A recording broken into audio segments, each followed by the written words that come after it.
Hello, everybody. In the early 60s, NASA was sending electronic gear into outer space on unmanned missions. They'd already sent a guy into space, but they wanted to make sure that if they were going to send people up for longer flights, that they had a chance of surviving. They were sending this electronic gear to test a variety of things like radiation exposure and so on. The equipment kept failing, but they couldn't figure out why. Finally, someone determined that the circuits were overheating, so they installed a fan to cool off the devices. But the problem persisted. Why? Why did the equipment continue to overheat?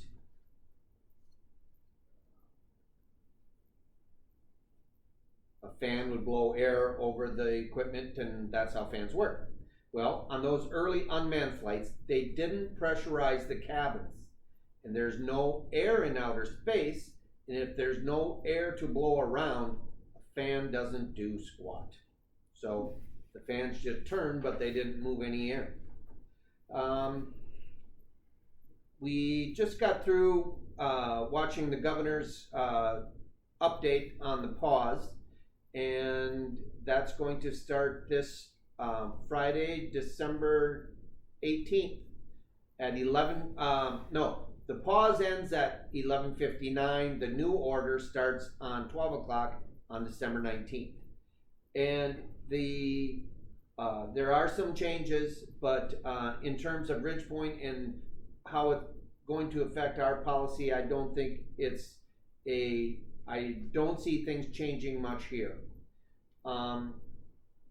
The governor was very, very proud, as we are, of the fact that the post-Thanksgiving drop-off that we've witnessed here in Minnesota is a direct result of the pause. And when Ridgepoint attacked Thanksgiving like we did and didn't have an exorbitant amount of visitors, didn't go anywhere, I felt that's exactly how we have to do things. And we haven't had a whole lot of problems. We had a letter go out this week that I'm going to talk about, and that's going to be somewhat incorporated into how we're doing things. But for the most part, the governor said we're still in high-risk territory. The number of infections and the capacity of our hospitals and intensive care units is close to full, so we haven't got a lot of wiggle room to have a lot of infections and all that stuff, so we need to stay vigilant. One thing that keeps coming up in all of our talks, either with my staff or watching the governor or whatever, is wear your mask. Wear it properly. We're going to show Irene's how to wear the mask video over and over here for a while, so that we get that ingrained in people. It's so important that we wear masks to protect others and to protect ourselves. Wash your hands. Do all the things they say. They work.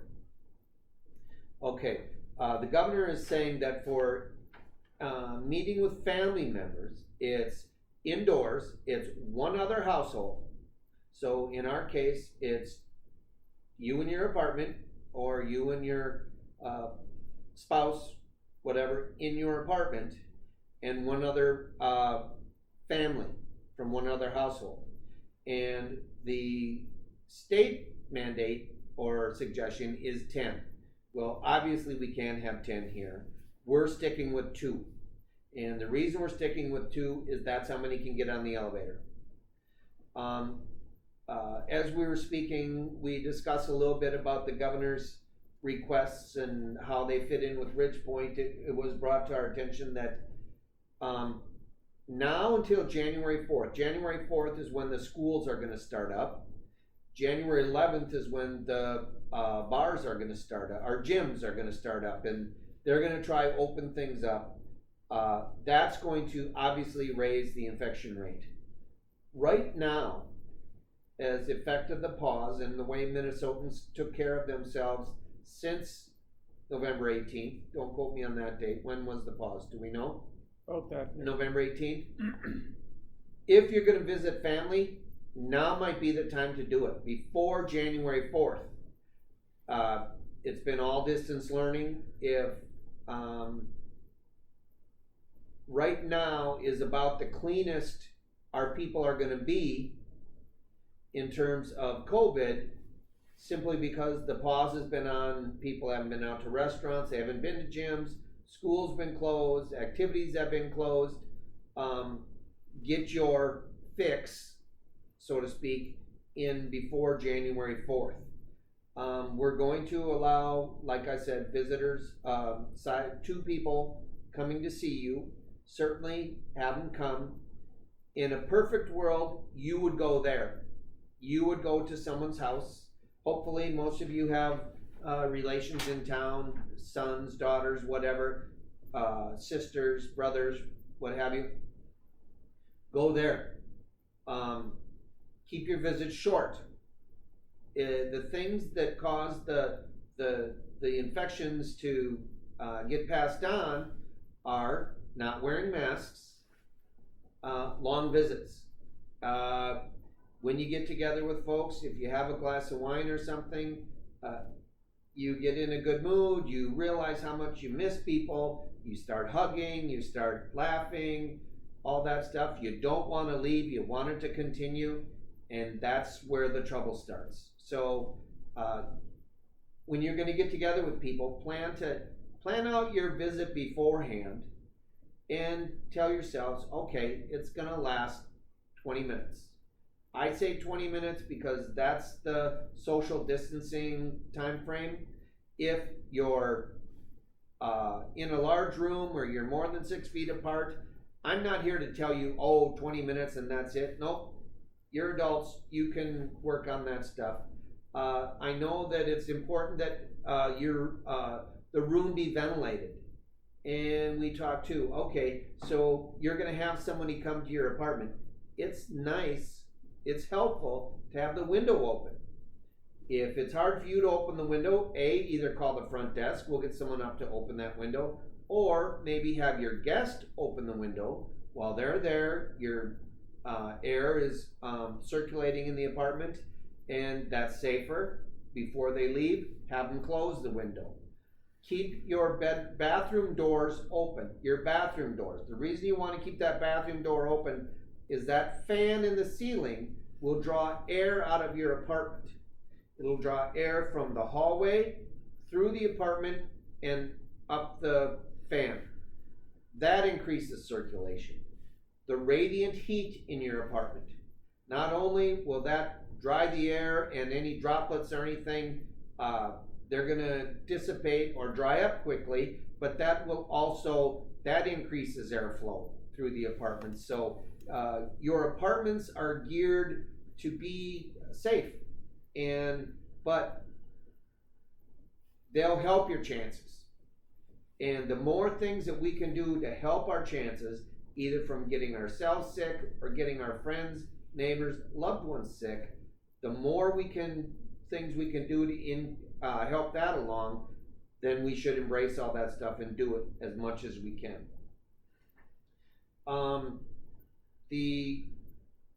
So I want to go back and say, try get these visits in now. We know that you need help. I thought if you watch the governor, he did such a good job of showing the human side of what we're all missing and what we all want and desire. We love our families, our friends, and we want to be with them, and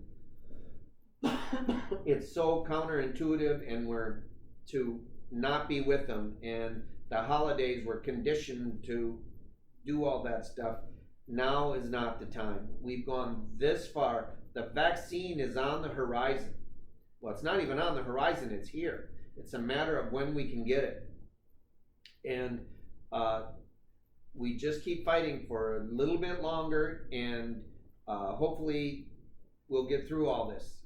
There is light at the end of the tunnel. I want to talk a little bit about the vaccinations. I want you all, if you're interested in getting a vaccination, by all means, call your doctor, do some legwork, figure out how you can get your name on the list. One thing that I've learned through all this is that those of you that have health care, home health care, a lot of times someone will break an ankle or have a knee replaced or something like that. They'll need physical therapy. They'll have people come to their apartment and see them for a certain amount of time after their release or what have you. There are people that chronically need help with medications or something like that. That's all fine and good.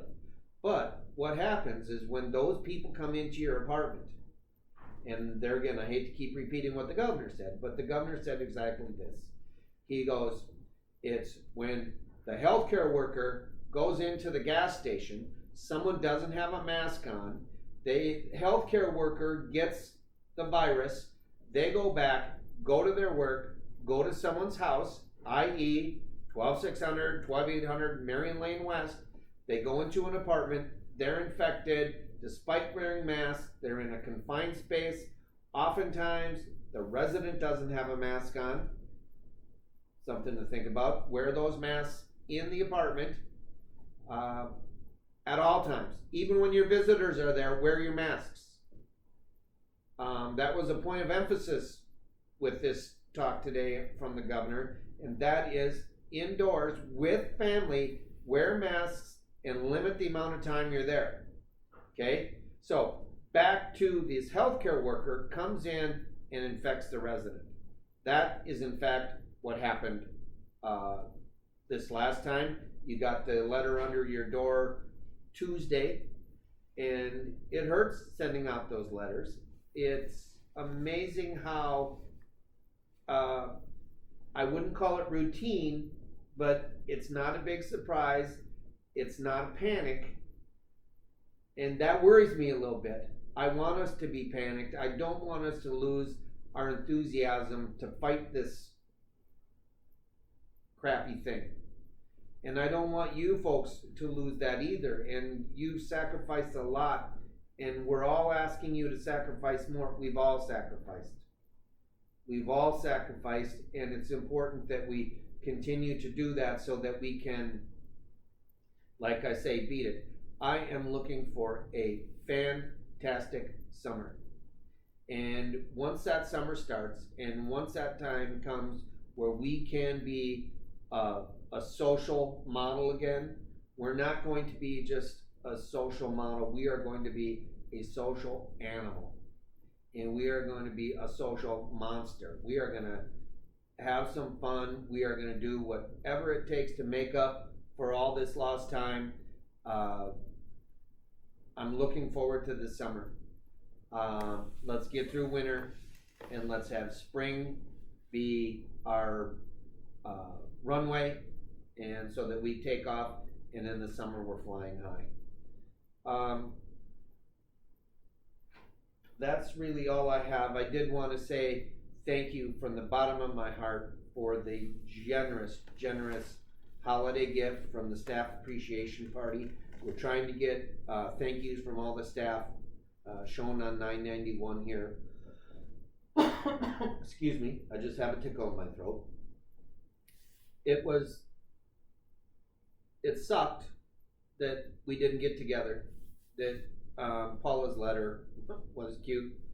She's wonderful with the word, but the things we didn't see, Marian Anderson, I've been waiting for the opportunity. I need some pretzels with the Rollo candy melted on it. You know where my office is. Please make me some. If any of you know what I'm talking about, make me some. That was always a highlight. I just think that we missed out on a lot without having that staff appreciation party. It hurts, but we'll never know what we did. If all goes well, we'll never know whose life we saved or who we kept from getting sick. The fact is, we did what we were supposed to do. We were safe, we were diligent, and hopefully everyone gets out of this safe. But thank you for the generous gift. It never ceases to amaze me how well you folks take care of us. It is a two-way street around here, folks. We love working here, and I hope you, well, obviously you appreciate it, and that makes it all the better. So from the bottom of my heart, thank you. I love you all, and stay safe.